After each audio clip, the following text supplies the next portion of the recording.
got Jake Labhart, super special guest today, Jared Clawson, Tier 1 Concealed Defender Ranch. Welcome to the show, man. Thank you. Stoked to have you. I think that it makes sense that we publicly do this, and just thanking you for having us up here. Yeah, definitely. Absolutely. Me personally, this has been an amazing experience on an exceptional piece of property where there's clearly been a lot of care taken and thought going into how it's been designed, but not just that, like what it represents for you in my conversations with you, and to I think the community that you interact with. And I don't mean like community, I try to be careful with that word. The community that you invite here, and you seem to be very specific about who you like having, and it's been an awesome time, man. Thank you. Yeah, I'm glad you guys came out. Yeah. It's been super fun. Learned a ton so far about you, but there's still a lot. I have a lot of questions for this guy, but what I have learned is I think your demeanor, like in your discernment of how you go about asking questions, interacting with people, transitioning over to the shooting that I've seen you do, and the help that you've given me has kind of kept me up late last night, actually thinking about some of the questions I want to ask you today. And I hope I do the audience service, the right service in asking some of those questions, because I also think you may be a little bit mysterious. I think you've been described that way. So we're going to talk about that. So it's enough about me. I don't know, Jake, what do you want to say? No, man. I agree. And I echo, thank you very much for having us. It's been fun. It's been fun getting to know you. Yeah. Over the last trip I came out to this trip, getting to bring our team out. And I think maybe that's a starting point too of how do we get out here? What are we doing?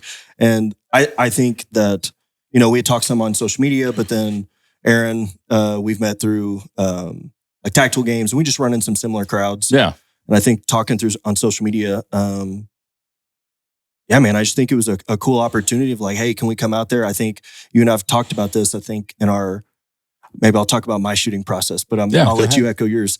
I think that I've enjoyed, as I've grown or matured as a shooter, to get to work with a lot of different people, see a lot of different perspectives. I'm very inquisitive by nature, and I want to ask those questions and have a deeper understanding. And so I think it's been a cool opportunity as we were talking to like come out, and there was no like hidden meaning behind it between the companies. It was just like, hey, let's just come out, have fun, learn some of what I'm doing, see what you guys have going on out here.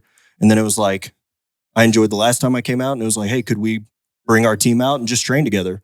And man, it's just such a beautiful facility, and all of us, but specifically Preston and I were talking about the hospitality and the group of people that you've built in your company also has been something really cool for us. So that's how we got here, and here we are shooting and talking. Well, I appreciate you guys coming out, and like I told you earlier, I especially like kind of that small, more personal thing, right? Where you get to talk, share opinions, conversation, hear other people's perspective, because that's something I'm really interested in, is just collecting all the data, and then moving forward from there. So this has been really fun. It's actually been a really nice break compared to the last couple months. Well, that's good to know. So, That's good to know. Yeah. Let's get caught up on a few things. I mean, I know you've done a few of these podcasts before, and sometimes they can be redundant in terms of life stories and all that stuff. This is generally what I tell people, like they come on the show, just really briefly. And I hesitate to say brief with you because I feel like I know what I'm going to get. But at the same time, and I mean that like it's going to be brief. It's like fair. it's very brief. Jared's like, don't threaten me with a good time. Yeah, exactly. So, but it just real quick, man. What I typically tell people is you can start wherever you want and finish wherever you want. You just got to be patient with me because I'll probably have a few questions like in between to fill in gaps. But, dude, how did you get here? I think a lot of hard work, and then also I'd say a little bit of luck.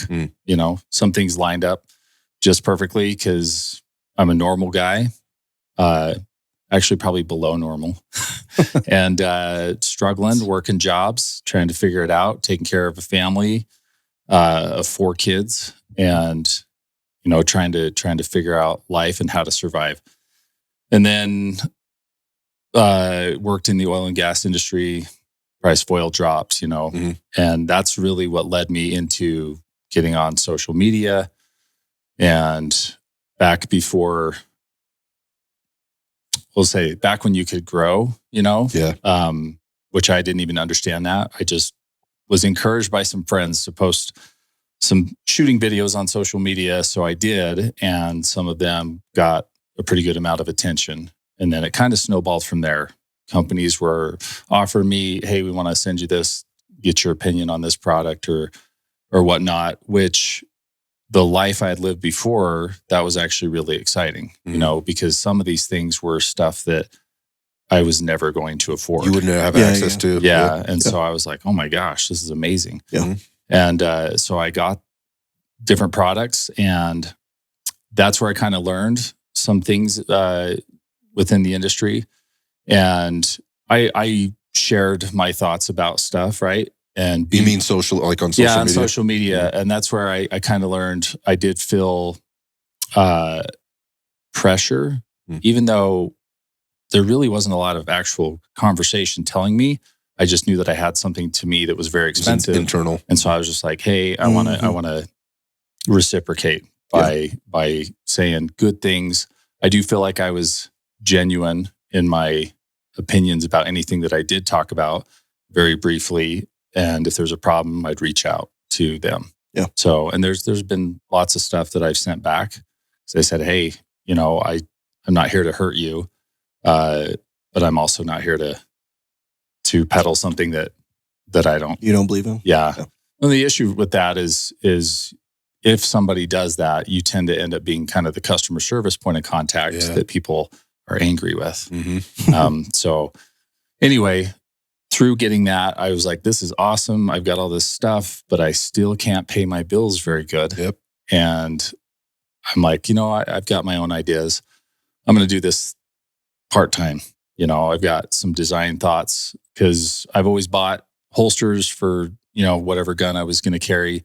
And I always ended up cutting them up, not being totally happy or satisfied. just modifying them a little bit. I was like, I wonder if I can, do this, because the different jobs I've had required different attire. Some I, sold insurance.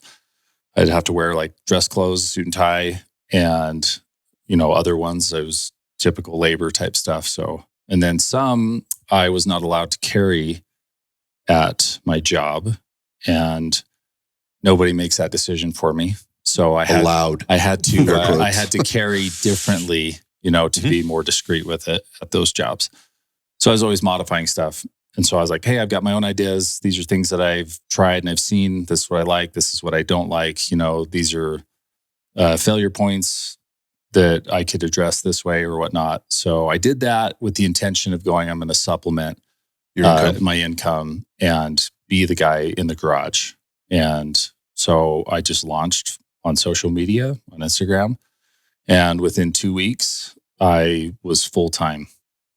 Which was super cool. That is pretty cool. And the process of what it took to push me to be full-time, it wasn't like, anything like we're doing now. It wasn't a massive amount, but it was enough that I needed all the hours of all the days. So, because the process that I had to start with, because I funded this with $500, and then was just rolling money back into it, and then slowly starting to upgrade our equipment and supplies and becoming more efficient. So that's kind of how it started. We did have to shut down, I think, a month or two in, where I just, said, hey, the books are full. Like, I can't take any more orders and whatnot. And, you get put under the fire. Right. And what's cool about that is, I've done 20 plus hour days for companies, and doing it for yourself, you're still smoked, but you're more excited about it than anything, right? So that's a lot of fun to experience that, where you're like, holy crap, this is working. This is doing well. And then how do I make sure that I don't screw this up? How did you know? I mean, obviously in 2 weeks, that's record. That's extraordinary, right? To where you're feeling like, okay, I can make this could be my income. I could support my family like this. Yeah, I mean, in that amount of time? It was, so I wasn't able to actually pull anything from it. I understand what you're saying. Yeah. So, but the way it was trending, projecting. Yeah, I've got to keep up with it, right? Because I think that there's a lot of people that can make or break where, hey, I'm going to set the expectation. It's going to take this long. And then you start blowing that out of the water because I get other people that are starting have another gig going on, another job. So really worried about customer service and kind of the reputation. So obviously things happen, but one thing that I take pride in is, hey, we do what we say, right? And we say what we mean. And if there's something that comes up in life that is going to prevent that, the customer's going to know about it beforehand and they're going to get something else for the inconvenience. So, I mean, and just being honest and transparent, have you had those times? Oh yeah. Can you give me an example? Well, as you start stacking on employees, right? And you're trusting them with certain processes and say that they missed somebody's order and, it gets thrown in a drawer or somewhere like you don't even know how or why it would end up there. And then you start looking online and you're like, hey, all this is fulfilled. What's going on with this, right? And then you're like, where is this?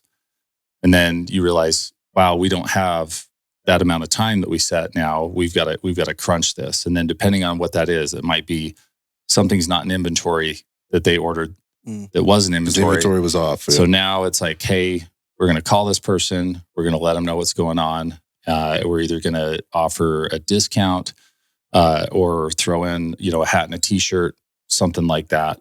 Obviously we try not to have to do any of those things. Right. Hey, you're running a business, man. So it's not perfect. Yeah. But very, very minimal when those things happen. So when does it transition from the garage to what it is now? So it actually never ended up being in the garage.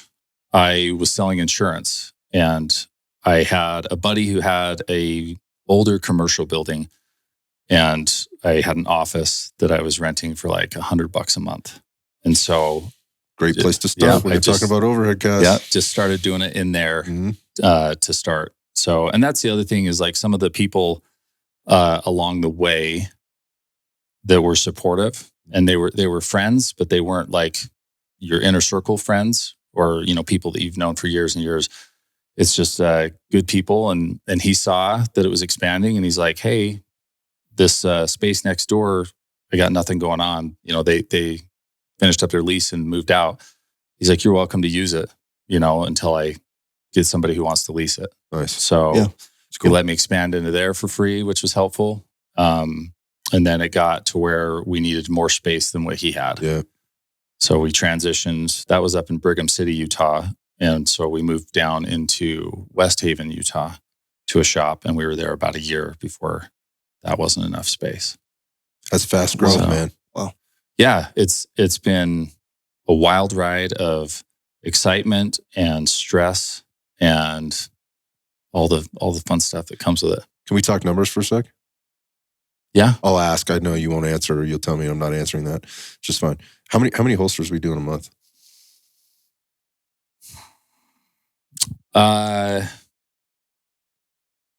Well, I think there's some variation in that, obviously. But I would say on the low side, we're doing, let's see, a month. You're going to make me do math. I think we're in the mid 300,000 in a year. 300 in a year. I'm going a year. Okay.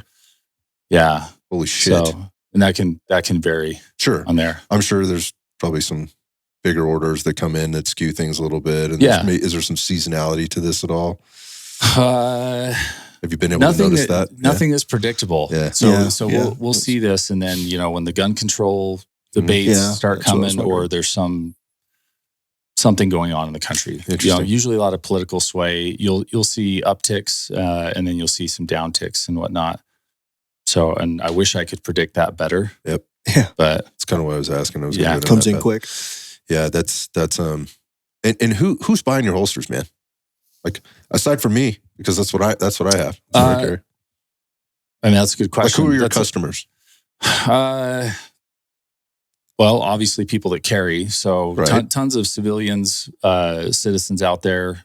And, we have a lot of law enforcement and military and then agencies that will submit orders through us.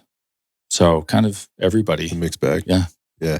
I'm always interested to hear like what that customer base looks like and how folks like yourself, which 300,000 holsters a year is a lot of holsters, but I would still kind of look at this as a small business in a sense. Oh, it is. Right? Yeah. 100%. So, people may disagree with that, that are doing 50 units a month of whatever they're doing. But I guess the point of that is like what the finger on the pulse of like, who is it? What do they need? What are they asking for? And more importantly, the next question I would ask is why do you think they're coming to you?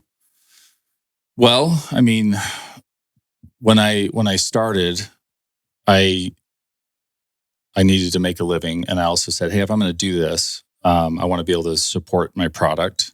If something goes wrong or whatever, I want to, because nowadays everything's warranty based, right? And so I'm like, I want to make a top tier product and be able to back it with customer support. And I also wanted to build a brand that people knew that's what like high level shooters, high performance shooters prefer this brand. Smart. And that's actually kind of where my mind was going with this. So because I don't know if I realized that or not.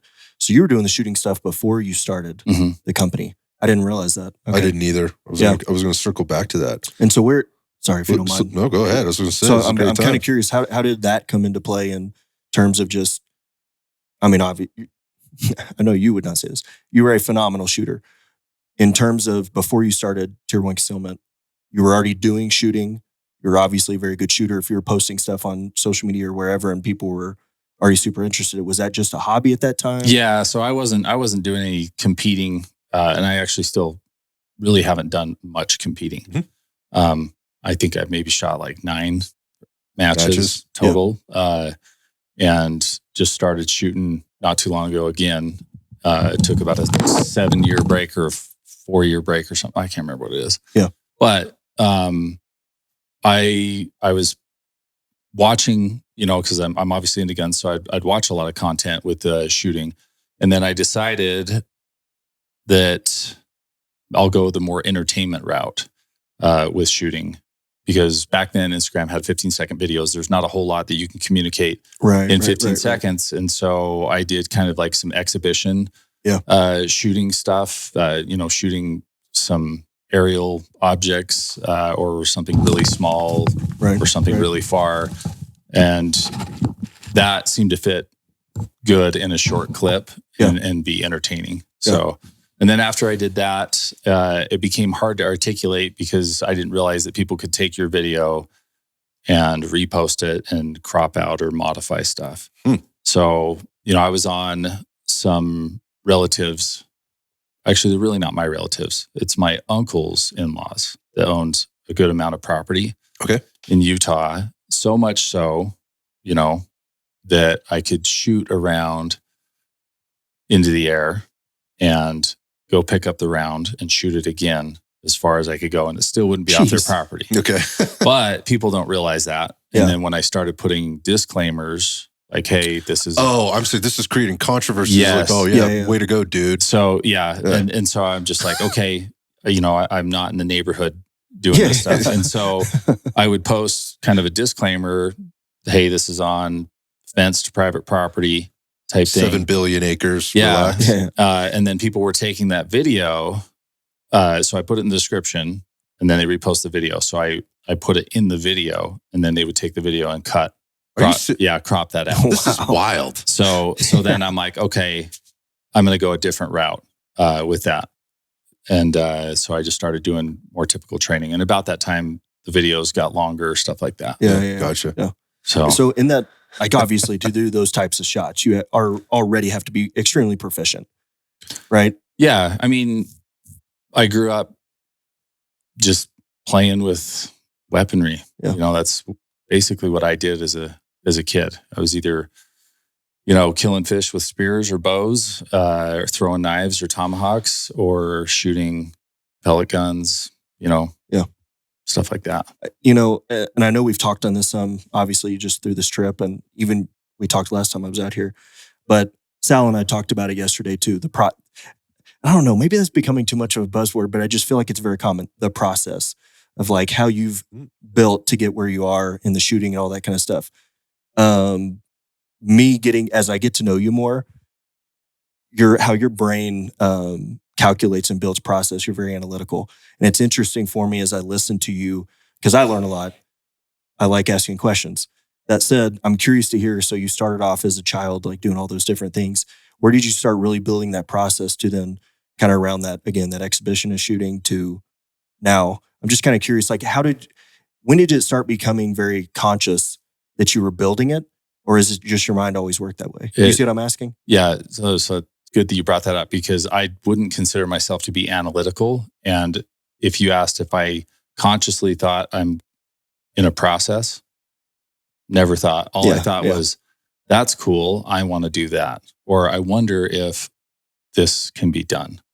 And I've got time to kill out in the yard or whatever. And I'm just going to try it. And some stuff, never happened. And then some stuff did. And you're like, oh, cool. And do you go back and be like, all right, well, it didn't work this way, and I'm seeing success here. So then you because I think there's a work ethic piece to it, right? Yeah. So last night was a perfect example on, hey, I wonder if we can smack this target with this gun. Yep. And we try, and it's like, that's not going to happen. But then we back off, start using different guns, and I'm collecting information. Mm-hmm. Yeah. And then I go, oh, okay. Let's go back to the. I think I understand this a little bit better now. And then we go back, and then we're successful. See, and I feel like, but again, great example, but I want to give a little more context, because I think that's an important piece to the story that I think it's hard for people to understand, because it sounds like, oh yeah, they were just playing around. We were shooting a 10.5 rifle, 1,030? 1,065 yards. Everybody listening should be like, with a red dot. With the red dot. Were we still using the 55 grain ammo too? I was. Yeah. Everybody listening should be like, these guys are liars. Yeah. That doesn't make sense. That's right. It was a red dot with a magnifier. No, I wasn't using the magnifier. He was not using the magnifier. Okay. We were having trouble identifying and locating it. Yep. I went and got my 16-inch rifle, shooting 77 grain. Mm-hmm. From there, we dialed it into where it was on. Hotshot here literally takes and is calculating over here in his brain, I'm sure to some extent, knowing roughly what the velocity was of mine to then yours. Me and Sal and Preston are sitting there cranking on the steel, and he comes over and he goes, what was it, like it within 3 or 4? Yeah, I think it was 3. Yep. Gets on. And we were like, haha, like, I mean, super cool. But then he does it again. And we're like, holy crap.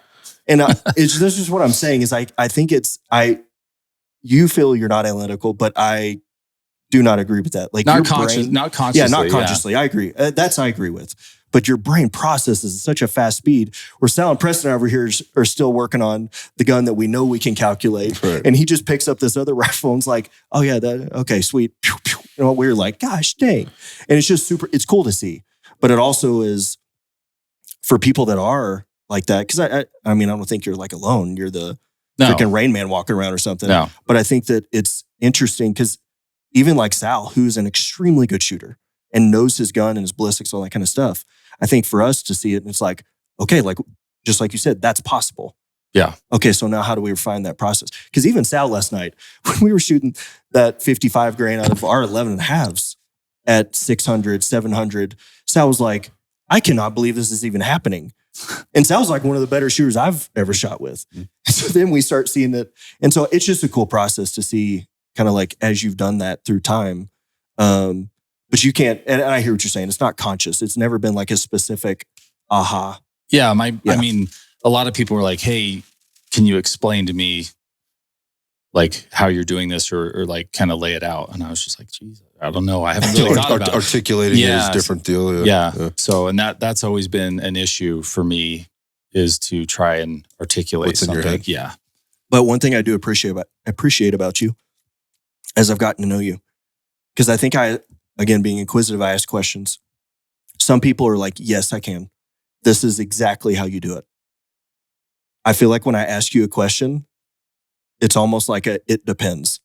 Like you give me the process, but is what I appreciate is there's always variables. Yeah. And so it's not like a black and white. You're a different person with a different body. Yeah, exactly. Your vision, right. Everything's different. And I think that's an important piece for like me. I honestly, even the last time I came out here, I've used a lot of our conversations, like when I teach in the terms of, I don't think things are black and white. And I appreciate that's one of the things I've enjoyed about as our groups are shooting is like, there is gray where there's other instructors out there that I've taken classes with or trained, and it is very black and white. And we've talked about, why we think that is. Yeah. And then also from a student perspective, right? Hey, I'm just looking for the answer. The answer, right? Yeah. Give me the answers to the test. Yeah, and it's a recipe, and all I do is follow it, and then I will be there. And I definitely think people can advance, at least with that. The hard part about really doing anything that you want to get good at is understanding how to self-diagnose and then spending that time on your own, right? Working through it and always looking for tips. Or, if you're going to consume information online, right? Be open to it. And then, this is just a pet peeve of mine, which we've kind of talked to. I'm not trying to segue into this by any means, but, if you see something that you disagree with, that's fine. Move on. Right. Find something that you do agree with. If you're actually trying to get better yourself, because if you're online telling people that they suck and are dumb, you're trying to get better at that. Yep. Right. You're actually putting work into getting better at that. Yeah. So to come back to what Jake was asking, not coming over the top, but maybe digging a little deeper. You say you don't think of yourself as analytical, and I'm with Jake on this. I mean, I think obviously you are, but it comes through. There's also like a creative piece that I see, which I don't know if people describe you as that or not. Do you play an instrument or do any like art or anything like that? I took piano lessons for 9 years. You still play? No. Could you if you sat down? A few things. I bet you could. I haven't touched so I hated it. Like that was probably, if I had one complaint as a child, I hated that because it restricted me from playing sports and doing the other stuff that I actually enjoyed. I know really you're going with it. Yeah. And I'm going to cheat because I think from what I recall, only because I think there's two people that I've heard this. And then I was like, I'm seeing a connection. Aren't you a really good what's your handicap in golf? Are you pretty good at golf? Right now, probably 600. In your prime? In your prime? I was right around scratch. Yeah. So I remember, the only reason I remember is because Matt Pranka, he was also, I think he still is a good golfer, but Matt and I were talking and I just remember him being like, I could have played professional golf. And I was like, holy crap. So I remember our last trip, we started talking about sports. Yeah. And I think there's like a creative process. I bet you could probably still play the piano if you sat down and sat there for an hour. You'd probably be able to do more than a couple things. That's just I don't know. It's a hypothesis, but it's the exploration, and I bet you were pretty good at that too. As much as you hated it, you were probably pretty good at that. I think the what you described there and kind of going back and diagnosing the problem and understanding the problem versus the recipe or the cookbook, I think. And the looking for the answers on the test. I don't think that everybody's looking for the answers on the test all the time, but I think what they're looking for is success all the time. Yeah, right? And so that's what they want to be. They want to know. They want to validate what they've done. And so they are looking for what seemingly is the best formula for that. Which there's nothing wrong with that, right? Yeah. And I think where the challenge comes in is the person that's selling everybody the same formula, right, to that success of whatever it is, which then takes away the creative process or the exploratory process of I just have to tick these boxes and that will equate to this over here, whatever that thing is. And what I've been gathering from you in both business and in like out shooting and in business is that's never been your process. Your process has always been like, I understand there's some larger boxes I need to tick here. But there's so much room in between, and I really want to understand that well before I make a decision on the next thing. Like going back to the shooting, like you were just walking them through the target piece, and you appear to me, and maybe there's a little bit of stoicism and kind of how you handle yourself, whatever. That you're fairly patient. Like your kids might disagree, your wife, I don't know, but you seem like a very patient man who will sit there and knows that this is going to take some work. Yeah. Maybe it's 5 minutes, maybe it's 5 years. I don't know. I'm not trying to get to the end too fast, but I'm going to sit here in this moment or in this process and figure it out. Am I right or wrong about that? No, so I've been told, my wife actually says that I'm too patient. And I do try to be patient, just because any time that I haven't been, it hasn't necessarily been helpful or productive, the other way. Gotcha. So I try to be patient, but inside my head, I'm going insane. There's like a puppy in there, right? You're trying to quiet down. Just going insane. So, that's kind of the new goal for the next year moving forward is like, I still want to try and live a little bit longer. And my wife's like, you look like you've been hit by a truck like every day. Yeah. So, well, hard work. I mean, the hard work part, and I got a little bit of your background, your story is, you're no stranger to that. Like you understand that. Yeah. It's just like, how do you enjoy the hard work, right? And the other things at the same time. You feel like Tier 1's giving you that, or you're still right in the middle of it, or what? No, so I kind of got Tier 1, and I got key people in place that are doing a good job, to where now it's mostly have a meeting or two a week, check in, and then come up here and work on this project. Yeah. So it's running well, and really most of the time I'm either doing little course corrections or putting out fires of some kind. Speaking of fires, I got to mess with this camera. You guys keep talking. I may have missed this too. When did you start Tier 1? April of 2016. Okay. Yeah. I couldn't remember how long it had been going, but pretty sure. Yeah, around there at least. It doesn't matter. Yeah.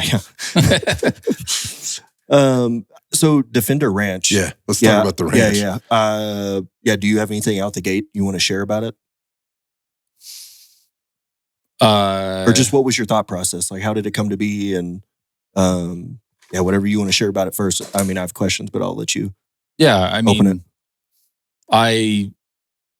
I'm always browsing, real estate for, helps me go to sleep.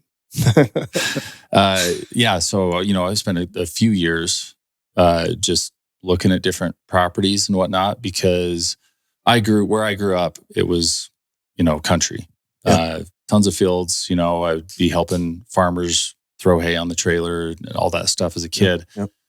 And seeing that start to get more and more populated, and then getting married and then living in neighborhoods, especially HOAs. I could see you having not fun times with HOAs. No, I hate it. What I want to know is how the people in the HOA felt about it. Let's get the HOA in here. I want to hear what they say. No, I think I did a good job at not really being known. Yeah. But yeah, I just need some more space. Yeah. So I was always looking, and then other guys I've met in the industry or heard about in local communities that did get a little bit of land, and they wanted to shoot guns. And then now there's a legal battle going on with the neighbor or this or that. Yeah. And so I was like, man, I want to have a place that I can shoot and train how I want to. Yeah. Right. And not have neighbors that are going to call and complain. So I saw some super cool properties that were awesome, but they always had another property owner next to it. And I stumbled on this place. And the first thing I noticed was like, that's not as egregiously priced as these other places, for the amount of land. And so I was like, oh, I'm going to, click on this and start doing some research. And I was like, that's a good looking cabin. They did a good job making it look great in the photos and everything. And then I saw at the end that there is actually no utilities. It's completely off grid. Mm-hmm. And I was like, I wonder what that's like. Mm-hmm. You hear everybody talk, like, go get a cabin in the woods and live off grid. And so I was like, well, geez, maybe I could do that. So, I drove up here, called my realtor buddy, and we drove up here and looked at the place. And I was like, oh my gosh, this is awesome. We looked at the land on, I think it was Onyx or something, mm-hmm. and realized there's public land 360 for miles. And it's like, there's no neighbors. There's literally no neighbors. There's no one to whine or complain. Sounds like heaven. Yeah. And so I was like, this is awesome. And so started kind of researching, like, what is it going to take to run a place off grid? And it's complicated, and then also being up here, the beauty is that it's remote, but it's so remote that it falls out of, any fire district. And all these things that are coming up that were unexpected, to get insurance and stuff. They're like, well, for example, I have a fire truck up here. It's a requirement. Yeah. And you just can't escape the regulations and restrictions and fees and even here in Idaho. Yeah. So that's been interesting to slowly upgrade the solar and batteries, and then have the generators ready to kick on, and then hoping that that's going to function all the time. I feel like I've aged 20 years by doing this, because when we've had events up here, because I'm concerned about it being a great experience for people, I'll be up early in the morning, getting coffee, going in the saloon, making sure things are prepped for the day, and then come back, chat with people, make sure, were you freezing at night? How can I help this? And then all the class, courses, lunches, food, preparation, all this stuff throughout the day. And then at the end, hanging out again, chatting. I actually enjoy that, to talk to people, hear their perspective on shooting, and then also life and what's going on. Like, what are they seeing, and how's the world affecting them right now?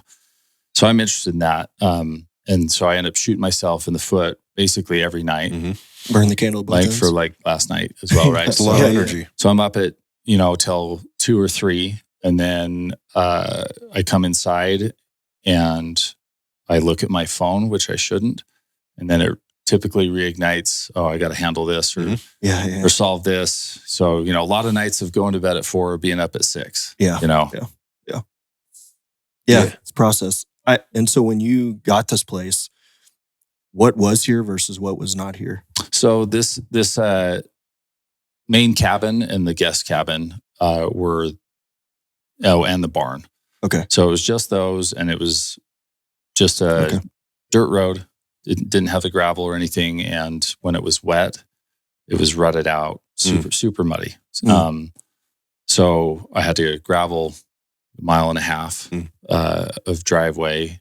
And then obviously all the ranges and everything that we did up there, just so we could do that. And then I added the saloon and cabins and kind of built that area out there for people to use. And I thought, this will be a good enough start, right, to get this going. And then if it's going well, I can slowly upgrade. Mm-hmm. So the plan was to actually build another barn for equipment and whatnot, probably out there, and then renovate that barn into the dining hall, kitchen, lounge, kind of the public area. Because that way it's all right there at everyone's fingertips. Yeah. So that's the plan.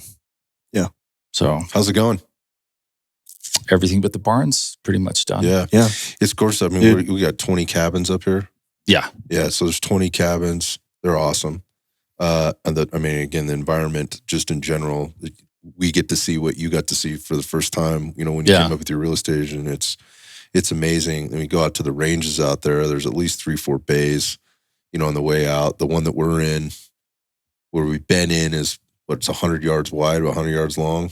Turf. So if you go to the berm, right, because you have where the kind of pad where you pull up, it's not covered by a berm on the left side. Yep. So that's 70 yards. Got it. And then it's also about 70 yards wide. Yeah. So it's large. I mean, there's lots of room for activities. You can go back. Yeah, you can get back to about 100 and 120. Yeah, if you go by the zeroing range. You move back, yeah. Yeah. Yeah, gotcha. But I mean, we have a full 100 yard by 50 yard bay with the vehicles and cars, stuff. Yeah. And then, that's right. We passed that on the way in. I'd forgotten about that. I would say we haven't even I would say you said once we came through the gate on Thursday or whatever, I never looked back. So everything's moved very fast. And then obviously going back deeper into the canyon there's all the steel that just goes out there forever, out, beyond a mile, depending on probably where you're sitting or where you're shooting from. The canyons on either side, you've got so much access. I mean, I've been to a lot of places before, and the amount of steel and the amount of that's out there, how it's positioned, where it's at, and obviously, I think again when you look at the environment just in and of itself, I haven't seen anything like this one, man. I mean, how much steel is out there? How many pieces? That's a great question. I am not sure. I'd probably say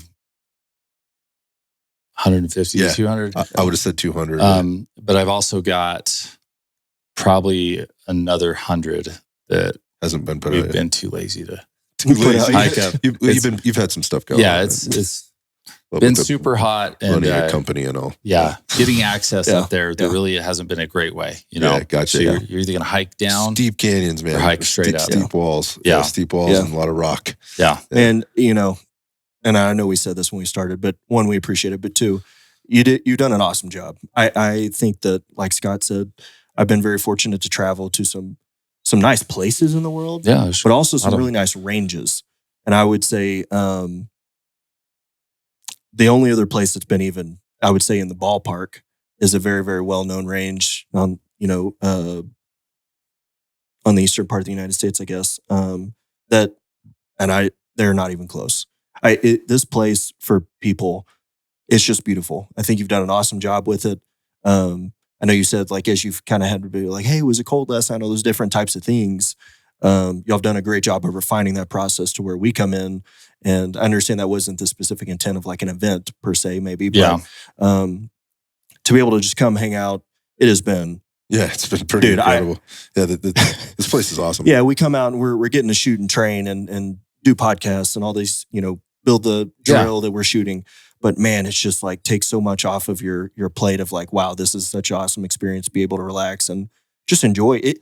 I think sometimes too, I don't know if I want to call myself a professional shooter. I don't know what that qualifies, but I teach shooting for a living, right? Yeah.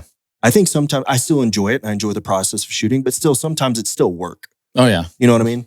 I know you know what I mean. Then there's times like this where it's just like, man, it just reminds you of like how fun it is. Yeah. Right. To be able to come out and train and have fun with a good group of dudes. And yeah, man, it's been a great weekend. I said before I came, the shooting's going to be a bonus for me. I already know because of the group of people that was coming out here that I knew from, interaction and from some small, kind of events or whatever. But so just really looking forward to getting to know people and being around. I shared this with you the other night around, which was so far one of my favorite times, just sitting around the campfire the night after the sun set out on the range and just chilling. Yeah. Reconnecting with nature is a big part of that. Connecting with humans is a big part of that. I mean, literally connecting with humans. Not through social media or DMs or anything like that. Having real conversations, getting into, kind of the next, at being able to ask the third and fourth question, and pick that up, much like we're doing right now. But also just trying to understand people and check in with myself. Like, am I weird? Yeah, because I get that. I feel that a lot. So but I also understand because I do make trips, and often in those trips, like the podcasting is part of it. Because I am trying to connect with people and understand who those characters are, and I want to have those conversations. And again, that's where the podcast came from in the first place, was just recording those because I thought that'd be very interesting for people to hear. Yeah. And it turns out I was right about that. People like hearing the point of that is also getting to connect with people to checking in again. Am I weird?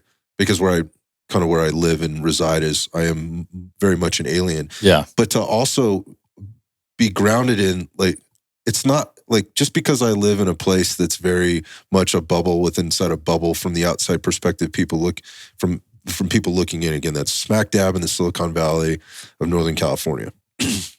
I'm very different in a lot of ways, but I'm not a snowflake when I get out here, and I don't feel any different than a lot of other people do right. in those conversations that I've been able to have. And I think that's one of the things that this environment allows for. And I don't think I'm wrong in saying probably somewhere in there, that was the whole point, in the end. Yeah. It's to bring people together. Yeah. So in my experiences with attending certain types of training, I kind of pulled things that I really liked about certain things and then kind of excluded the things that I didn't. And that's, for example, just having individual cabins with a queen bed. Mm-hmm. I've done the bunk bed thing that's, on a twin for a toddler. And you're not a small human. Still love the training and all that. But I was like, I think we could improve Sleeping that. in an adult-sized bed as an adult would be cool. Yeah. But also, when people get to come out and train together, right? In the class, that's good, but you're also spending time trying to absorb that information and work on stuff. But getting people together afterwards, right? Everyone showers, eats, hangs out by the fire, and they start having conversations. I like that you really get a good pulse on how you're not as isolated as the media would have you think you are. Man. That's what I mean. In your thoughts and feelings. That's exactly where I was going with that. So, because I think it's really easy to fall into, maybe you call it a trap of thinking that and having a bad day and kind of focusing on it. And that's what this tears down, right? And I think the other part, you mentioned something about like the queen beds and sleeping and the sleeping arrangement. Like if you're making the investment in time and maybe money and whatever it is that you're doing to come out here, these are I don't want to say they're rare opportunities. You've created an environment and a thing that makes it less rare, right? So that's a good thing. But people don't have a lot of time. They're taking maybe vacation time. They're taking time away from their families or whatever else. So I would want, if I was providing them, that type of a service or environment, for people to be in a position to get everything they absolutely could out of it. Right. Right. And that's going to be up to the person that's delivering the information. If you're hosting an instructor who's got his class out here, but they might not be that great at that.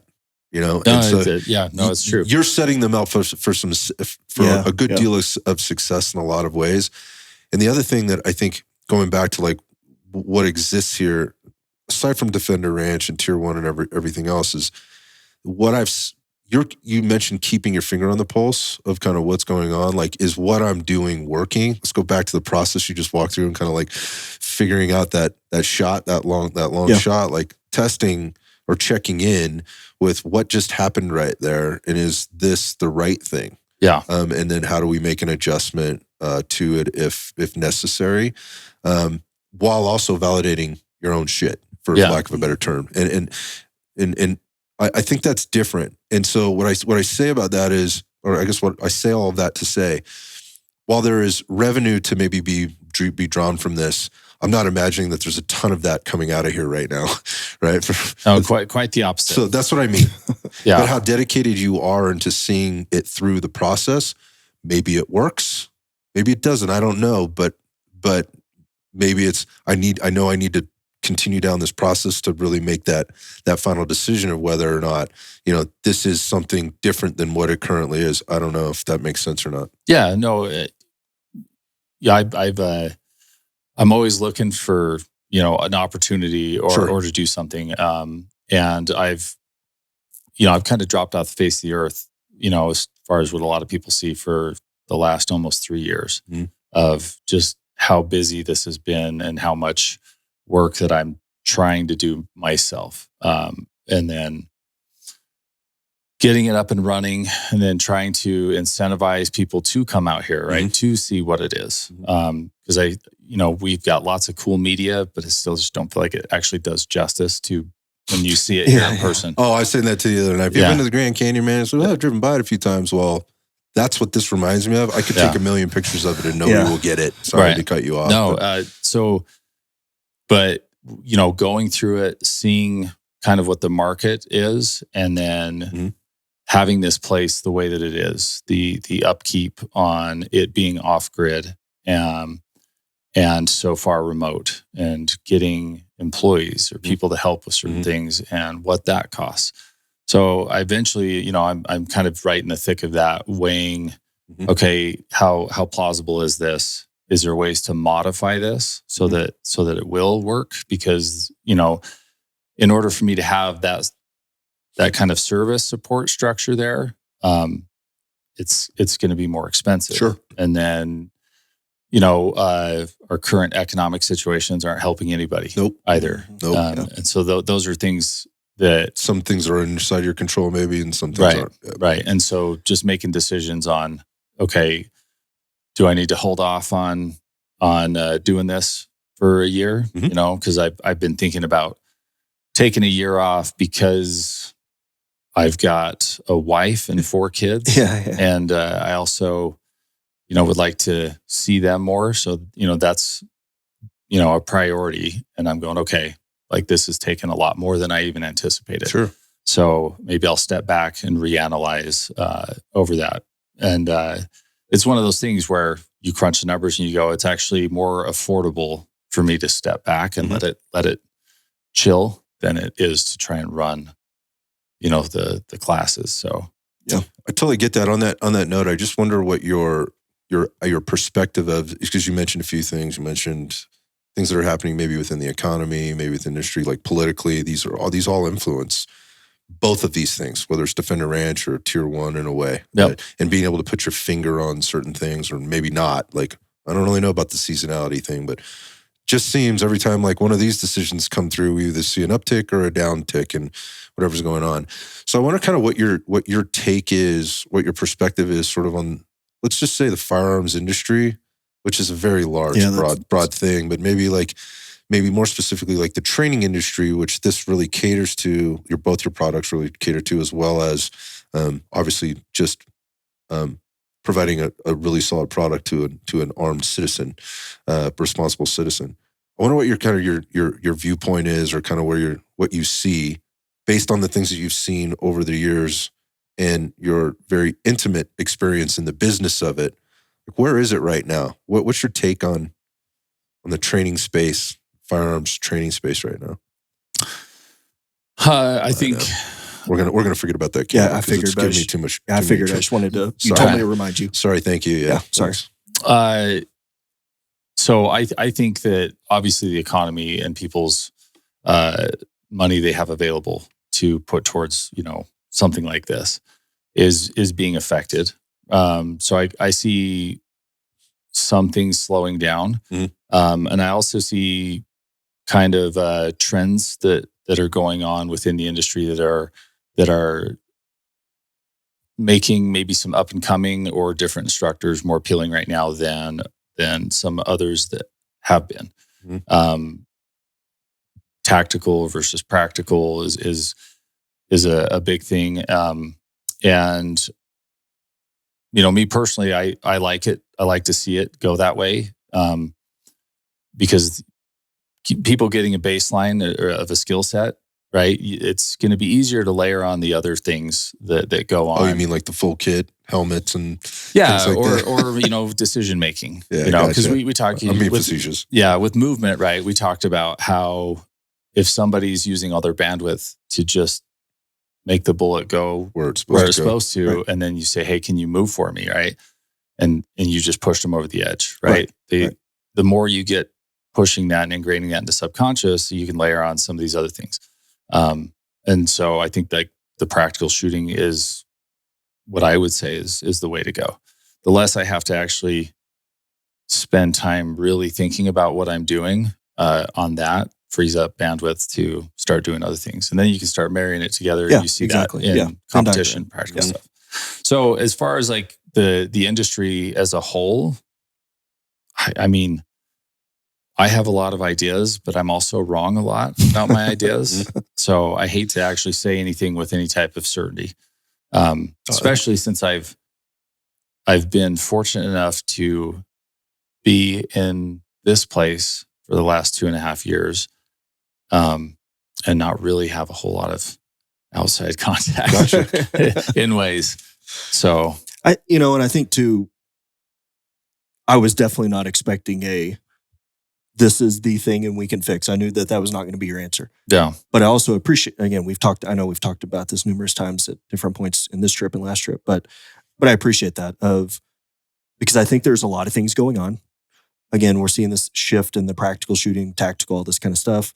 I do think that there's a lot of instructors that are putting out good information. Some of it's very black and white. We've got people putting out some gray, looking at performance, looking objectively, looking subjectively. I'm trying to sell a product. I think there's a lot of things out there. One of the things, that I was not expecting that answer, but from you is there's a lot of what ifs, right? And I think looking at all the different things in the industry, I will speak for myself. I think there are some things that are wrong. I think that there's a handful that are right. And it's dependent upon you as the person, the gun you're shooting, what you're trying to accomplish. There's so many different variables. And I think I am much younger in the industry in the sense of until IEP really started taking off, I was just not as in tune with, in the last, honestly, year and a half, I've shot with all these different people that I've really almost been thrust into it. I'm learning and trying to drink from a fire hose. But that said, it seems as though the industry, I do think, is growing and shifting and trending in the right direction. I think there's still a lot of pissing, moaning, animosity. That'll never go away. That's never going to go away. But I do think that there's a huge shift and uptick in how we're looking at, again, I don't want to use this buzzword, but the process of how we're learning. Yeah. And so I do think it's trending in the right direction. I think you have a huge, I want to say advantage, but I don't know if I feel like that's the right word, because you're creating a lot of opportunities for different people. But you have trained with a lot of people, and which I enjoy as we talking about people we know or we've trained with, they come out here. It's awesome to see all these different perspectives and approaches. Yeah. Right. And I think that is something for me, if I could encourage people that as you're trying to grow and increase your performance, there's a lot of different routes and avenues. But I know that there's some people that are very ooh, this is the instructor, and I am doing it that way, hell or high water. I would just encourage people, go talk to all these different, try to take classes.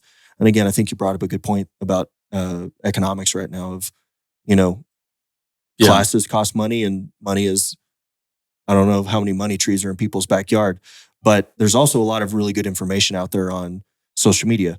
Can be damaging. I'm not going to go completely down that road, but just trying to gain all this perspective of who's out there and what information is being put out. And I think you're providing opportunities here for that. Yeah.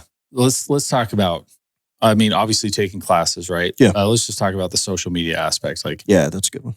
Somebody says something that's wrong, or this guy is right. Yeah. So I'll watch and hear perspective from anybody, right? And the more that I do that, the more I'm able to go, I disagree with that guy, or that's wrong. Sure. And then I move on. And that's the biggest thing is I know the way social media works. For me to jump in the comment section to let him know that he's wrong isn't changing anyone's mind. Right. It's wasting, honestly, all of our time. If this guy says, this is the information I want to put out, he can. And I'm not saying you shouldn't be commenting on stuff. Just for me personally, I'll just move on. Yeah. Sometimes I'll if it's to a certain level, I might chuckle, and then move on. And then I hear, somebody else that has some good information or something that I'm going to save that. And I'm going to go mess with this on the range next time, or whatever it is. So the more and more you're listening to all perspectives, right? Because I tell people, hey, I'm new. I got my first gun. Who is the best person on the planet to go train with? Right. First off, you're going to get a lot of answers. A lot of answers. But if you were trying to crunch it with just data, right? Okay, this guy's won more world championships or whatever, or he's killed the most dudes overseas. Whatever your metric is. Your metric. Yeah. So I'm going to go and just train with that guy. I think that that's kind of like the message is being portrayed. And for example, there's a ton of like local NRA certified instructors that are like, yeah, meet me at the range. It's $20 and I'll go over stuff. And they might be teaching you, Weaver or just stuff that is considered useless right now. Right. I've been there. I've been that guy where I've gone and heard that, and they have value. They're starting somebody on the path to getting more and more information. Yeah. So we need those people, even if what they're teaching is outdated, right? Did that person actually learn how to safely handle their gun and not shoot themselves? That's a win. Yeah.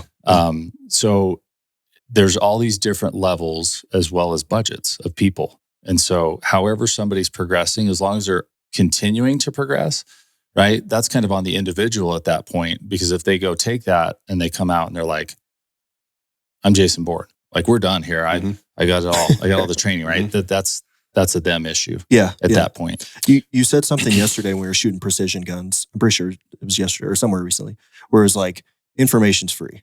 Yep. Like, everything should be giving you information. And I think that I've worked with or talked with instructors that some people agree with, don't agree with, whatever, I don't care. But again, even if it's wrong or bad information, I see it as like, hey, that I'm solidifying my understanding of that information to what I'm doing is either right, or maybe I'm just all of a sudden that wrong information, my performance shoots through the roof, and maybe I need to reevaluate, right? Not saying that's what happens, but I'm just saying that I think all information is good information to say, help you understand. Like you said, even if they're teaching Weaver, maybe safety's the win there, right? Yeah. But still, that's more information that they're gaining to then as they go watch somebody else, right? And so I agree with that. However, come back on the user, it takes that time and effort to input it. Right. And from my experience of meeting people that have differing opinions, right, in person versus the comment section, my tone, our intent, we can have a conversation and I can articulate respectfully my point of view, and they can do the same, right? So if something is going to change, it's most likely to change in that environment versus being online. I would agree with that. And so that's why I think people need to go to classes, right? Go to where you can talk or, hear from the instructor and he can articulate. Because if you're misunderstanding it, maybe he can put it a different way. Sure. And that didn't translate on his video. You just interpreted that. Context. And you or other people didn't agree with it, whatever. And everybody is always wrong and always right. And that's the problem, is like, I probably say a lot of stuff that, people disagree with and that I learned later on.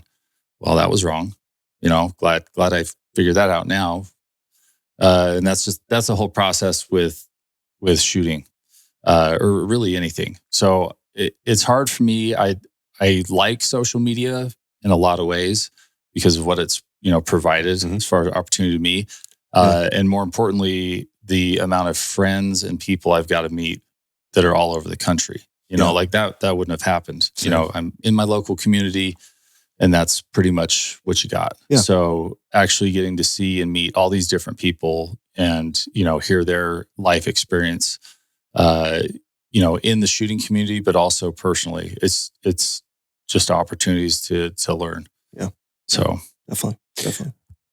A couple questions here. Just like, again, you said you've kind of dropped off the face of the earth. I think is the way you said it, off of social media, because you've been buried here and doing your thing. And I'm sure there's been some positives with that. Maybe some, maybe that hurts you. Maybe it helps you. I don't know. We're always right, always wrong. Yeah. All that kind of stuff. I wonder, like, the question I would ask is, like, what do you think people's perception is of you? Like, as a business owner, right? As a shooter, as a contributor to all things firearms and holsters and all that stuff. I mean, how do you think people perceive you out there that don't know you?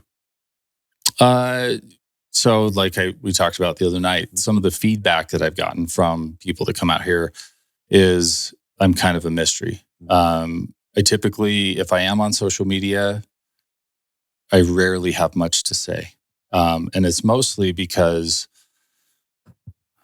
I probably perceive it as not being worth it. And my guys are like, no, you're wrong.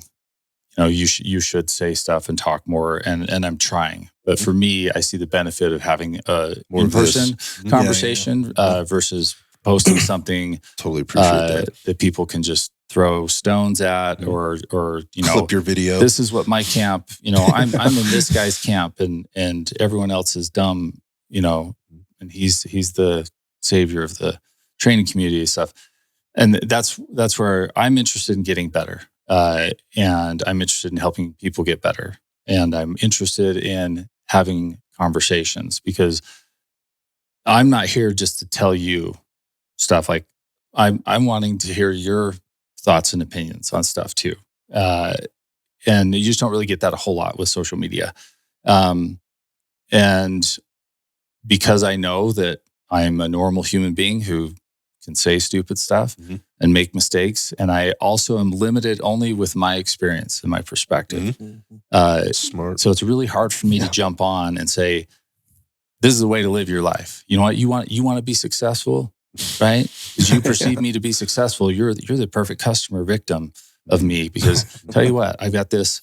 This is how you need to live your life, right? Yeah. You need to eat this. You need to do this, buy my book, whatever it is, right? And I'm just like, man, I feel like the farthest person on the planet to tell people what to do because, I'm married. And so I'm super aware of all of my mistakes daily.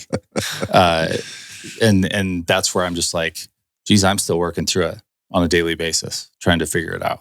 Yeah. So, once again, I'm not trying to disparage people. I'm just saying that I don't feel like I'm the guy to jump online and say the things, maybe it's a lack of confidence, or just not caring to that extent. I'm going to go back to what I said at the very beginning of this and how you struck me. And that's just, you're very discerning. And I think that's a positive trait, most of the time, right? Because it's discerning in a healthy or it's doing the right thing for the sake of doing the right thing kind of discernment, not what's in it for me kind of discernment, or how can I work an angle, find an angle and work one here. I think that the world could use a lot more of that, particularly now with social media and how it's very tough to be discerning with all that stuff. So that's why I asked the question. Yes, we talked a little bit about it the other night, but I wanted to hear you expand on it for the reasons that you did. And again, I think that going to the product and you've got to there's some good stuff going on with the media, and like I met Aaron the other day, who's freaking amazing, right? What a sharp dude, right? And you guys are very similar in a lot of ways. So it wasn't. I mean, you guys might physically. Yeah, he might. No, I find you guys to be very similar, and he might disagree. Because I'm not like that guy at all. Like, and you might say the same, but I think there's that type of level-headedness probably speaks to it might. I guess it might strike people weird, that it is level-headed, because level-headed isn't necessarily a popular thing to do anymore. It's like you need to be on one side or the other. Yeah, I can see that. And so people maybe aren't being discerning enough to understand what that actually means. And I think you did a really good job of articulating that, just in terms of breaking it down as to why and why you think people might think about it. I think people should ask the question that I asked you more often, and then maybe ask themselves. Ask themselves that question, and then check in by having human conversations, not around a product, not around just having a conversation about what's going on. Yeah. And I'd probably strike people as maybe rude, because typically I'm pretty quiet. In social settings, I like to sit back, observe, and listen to things, and just think about what they're saying. And I try, I still fail all the time, but I try to be really careful when I am going to say something, so that my true intent comes through. Another thing people could really work on. So, because I see a lot of people, and we see this a lot, particularly around, again, the industry, whatever the hell that means. Yeah. People trying to walk back on something because they just didn't take the care to think about it before they said it, or say it in a way understanding how it will reach people based on the platform that they're saying it on, based on the person they're saying it about, whether it's themselves or somebody else, based on the product they're talking about or whatever else. It's never going to be perfect. All right. If you're rushing to the drama, I want to be the first to talk about this inflammatory thing. It'd be hard not to put your foot in your mouth sometimes. Yeah. Like, why don't we just... Or they just die on that hill. Or it just turns into this bloodbath. So, and I think what you said is, maybe you said this, maybe you didn't, maybe this is a different conversation. Like for me, this is what I would say about it is I'm not saying don't talk about it. Like, let's have some talk. Like, this is what humans do. Like, drama comes up. We can talk about it, but I just take care in how you're talking about it. Like, what do you really know? What don't you know? Is there a chance there's things that you don't know? And, there's probably a larger chance that you probably don't know what the hell you're talking about anyways. That's how I always look at it. It's also, what's the goal though, That's my point. Like, exactly. Like, I feel like he said the intent. Exactly. What is the intention? Like, if your goal is to be heard, okay, talk all day long. Yeah, no. I mean, like, for that person to actually hear you and process and be like, okay, I'm willing to listen. The conversations around the campfire make it a lot easier. Yeah, okay. I misinterpreted that. But I didn't clarify that very well. If it's literally only to be heard as you kind of said it, of just like, for me to say it, clear it hot, say whatever you want on social media, die on that hill, whatever. There's no and I think that's sometimes my question is I see, because we also, our social media, we don't go after anybody or comment on things. And honestly, anytime we have, which has been very limited, what's the word I want to use? Conflict, disagreement, questions maybe. We just go direct to a DM and just respectfully talk about it. And we've two off the top of my head that I can think of that were legit conversations. Hey, would you like to get on a call and talk about it? Got off the call. One of them agreed to disagree. Totally fine. I hope success for them in the industry, Mm-hmm. But it wasn't like, F you, and it's blown up and over with. And hopefully that person is out in the industry, respects at least how, and I think, again, what is your goal or intent? Is a big It seems to be like a normalization of like the conversation should happen on Instagram or whatever in a comment section in a DM versus should happen like this or around a campfire conversation. Like that's the norm. And so it's perceived that if I'm coming to you directly on it, I'm looking for a fight or somehow that's rude. So you're damned if you do and you're damned if you don't, Jared. You're damned if you say something, you're damned if you don't say something. So, what are you supposed to do? It's hard to grow on social media. And I think people are smart, knowing what people, so I'm a contributor to the problem. And what I mean by that is I'm a consumer of drama stuff, right? Sometimes I'm stumbling on it. Sometimes I might actually be kind of following because I see something going some way, or people are sending it to me, it's right? a very human thing. So I'm consuming it. It was like, oh, dang, can't believe they said that, or whatever it is that's going on. And in a way, I'm supporting why that works. So it's hard. It's, that's the flaw is I can be critical of that, but I also go, I'm a contributor to it. Maybe it's just, I don't have the will or the desire to master that game and participate in it. Yeah. I think that's super introspective. I felt the same, over time going, man, just even with the podcast, like, am I making things worse or am I helping things? And then you're having to weigh and balance. The way I weigh and balance it is through the conversations though. Yeah. Right. Not, I don't even know how many followers the thing has. I don't. Like I've looked at it, like I owe those numbers to people that I work with and work for, that kind of thing. But it's not something that's not what comes up for me. So that's not how I would measure it. The metric is measured on the one-on-one conversations and the relationships that have been built over time. So that I feel like is that piece that you're doing, which again, I had no idea. Just talk about mystery. I wouldn't say like you were mysterious to me. Like I just had no idea. Like there wasn't really anything for me to gather, gain, go to where I thought was a great place to go. Yeah. To understand who the dude is or what the company's about. I have the products. I really enjoyed the products. I've never had an issue with the product. I don't anticipate doing that. And so, like I've enjoyed as a consumer of the product, way before I ever knew who you were or whatever else, based on recommendations from other people, not online, right? In conversations and in practical application of me in my journey, in my discovery process, like going out on the range and going, well, what is that guy carrying? What is that guy carrying? And more specifically, the question was, why are you carrying that? I can tell you, that's why I asked the question about, who's buying your product and why are they coming to you for the product? Right. And you nailed the exact things that those consumers told me. Like, number one, it's a high quality product. Like the other products out there, and they all have their opinions and they're very biased and this will favor you. And they're like, oh, the products are shit. Yeah. Like the clips are shit, right? They don't have the adjustments that I need, or they've really put a lot of care into doing this, or the turnaround time on getting your product once you order, it's much shorter than somebody else's. Yeah, it's different for everybody. I lost a screw. I called them up. They sent me a new one, something like that. It wasn't a big deal. Those are the things that the consumer told me. So again, that you probably don't know, right?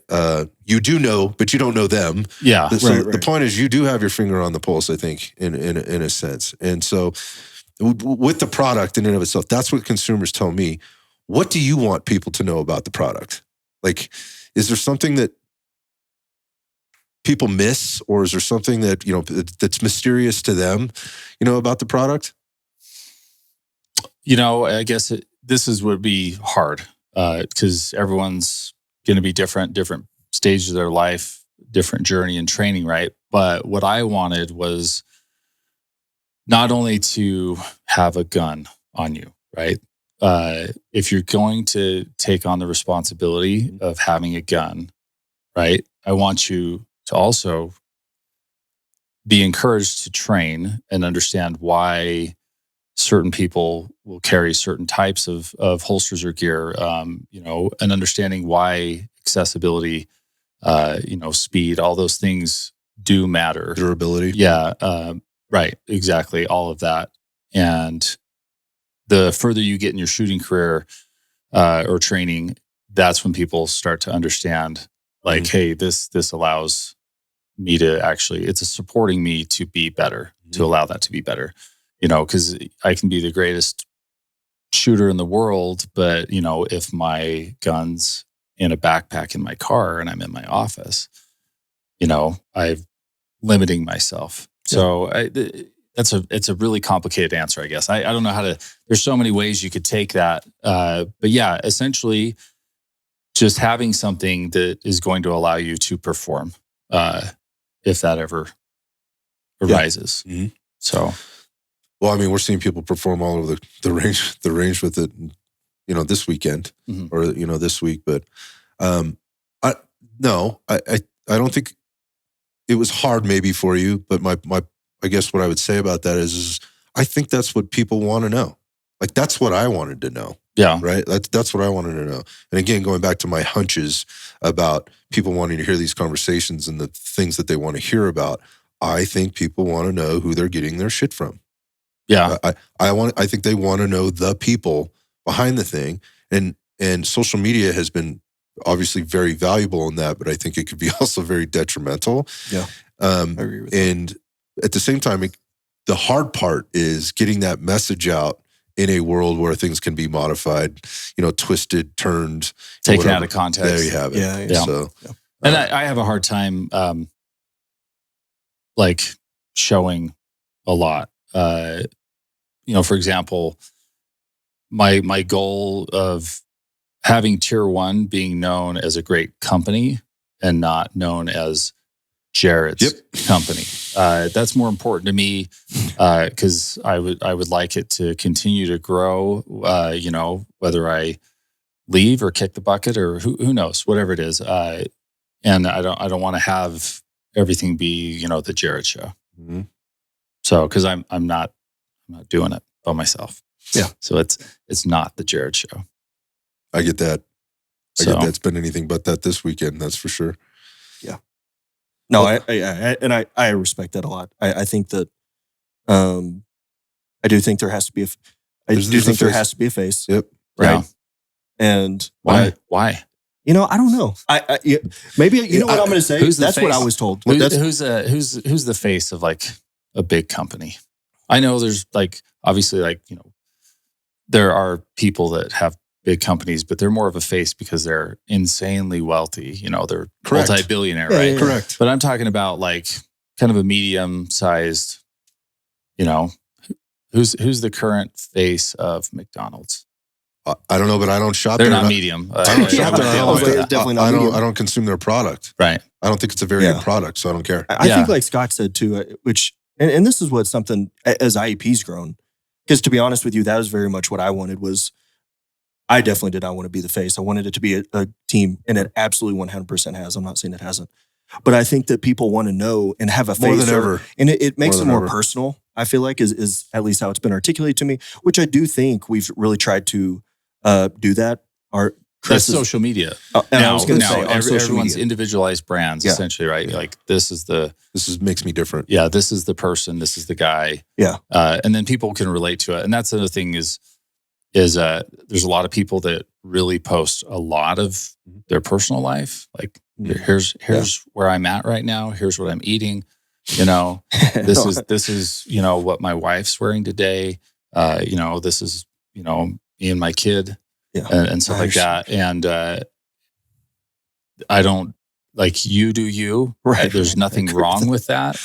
Yep. For whatever reason, I am not that way. Yeah, I agree. I 100% agree with that. And to Scott's point, the question, I actually really like those questions because I do think it's good for people to hear, and just this podcast in general.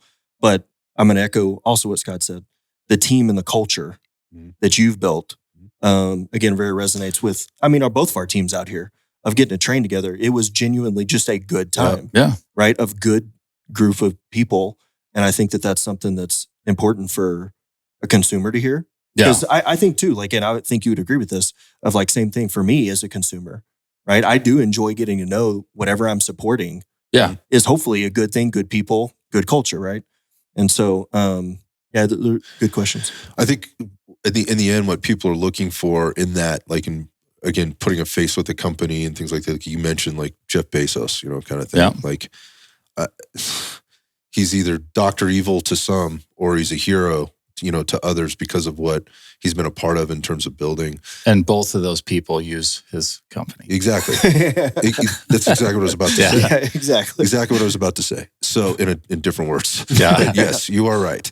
So there's no doubt about that. I think what people are looking for is a connection, like a human connection. Let's go back to the social media piece and how that there's a false sense of that. We kind of mentioned that, like, what are you putting out and why, the intention and everything else. That's where people go to find it, right? Like, and it's unfortunate when we've talked about, and probably talked about ad nauseum at this point, is this type of connection, the human connection. They're looking for it because maybe they don't have the availability or the accessibility.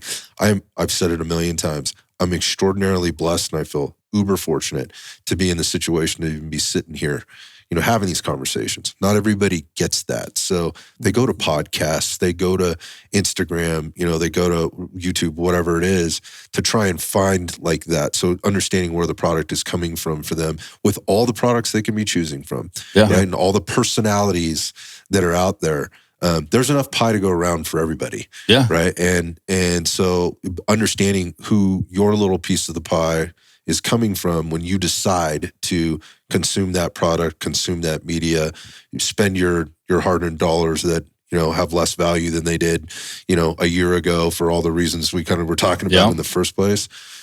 I think that's why more than ever, like, that's what people are looking for. Because if I'm going to spend this $100, right, whatever it is, $5, whatever it is, and particularly when there's a weight behind it, like what you described, which is if you're taking on the responsibility of sticking a gun in your pants, and that situation, whatever it is, whatever you can concoct in your mind, or whatever actually comes up, and anything in between, I think people are being, the word I've used before is discerning about how they spend those dollars. And I know it can get a little bit, the waters can get pretty muddy out there about how people, or where people make those decisions. But going back to the taking care and how the product is communicated and the people behind the product communicate, I think that's super important. And I'm super encouraged now, having spent my money with your company, knowing that it's been basically validated or confirmed that I did the right thing. Thank you. But yeah, and as far as people's personal reasons for getting something, I owned holsters from lots of different companies, and I would fully expect. There's a lot of good products out there. I expect people to have multiple holsters, you know, and a lot of the marketing out there is like, you know, do you have a bin of holsters? Yeah, you know, because I think everybody is going to, especially if you're still on the path, right, of trying to figure out stuff. What works, yeah, and then certain situations might call for you know, a different holster. And maybe a different company has a solution that's better than mine for that. Sure. And then in other situations, our holster's the go-to for that situation. That's fine. Like plenty of pie to go around. Yeah. So it's one of those things like the industry, right? A lot of negativity and worrying about I might not get my piece of the pie. And if you just focused on, you know, trying to listen to the customers, which I do try. We just don't have the bandwidth to have every model of gun covered with the new light of the month. It takes time to build those molds. But basically try to listen and then get things out as much as you can. And if you're focused on that, I think that, you know, you'll be able to take care of your family for sure. Yeah. So I think it's a great place to warm up. I think that's a good lesson in life, like just with the intention of taking care of the important things, the fundamental things, whether it's shooting or anything else in life, family, like take care of the basic stuff. Don't try and do too much, too soon, too fast. Let people make their own decisions. Do the right thing for sake of doing the right thing. Jake, I don't know where you want to wrap this up, but for me, I'll just say it one more time at risk of overdoing it. Can't thank you enough for, you know, having me out. Yeah. Thanks for coming out. And spending time in the busy schedule away from your family. It's a Sunday, you know, there's a lot of other things I'm sure you could be doing. I know you want to be here. That's why you're here. I'm not saying that anything different than that, but I appreciate you wanting to be here and do this. So thanks, man. No, appreciate you guys coming out. Yeah. We'll have to do it again. Yeah, we will. And yeah, just echo. I appreciate it. First time I got to come out, get to bring the team out. You know, multiple guys have said, man, this is a once in a lifetime opportunity. And although I agree and I appreciate this facility, I've enjoyed getting to know you.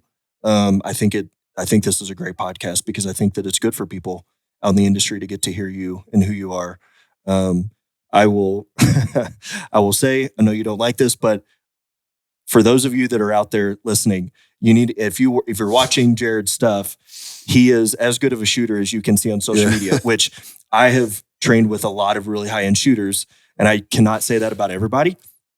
And so I think that I want to give credit to you on that. And I know that you'll be like, but it is, I've learned a lot, but I also just really appreciate and enjoy the conversations we have. Yeah. Likewise. Of just how we go at that process. So again, thanks. And yeah, man, looking forward to doing it again. Awesome. Appreciate it, guys. Yeah, man.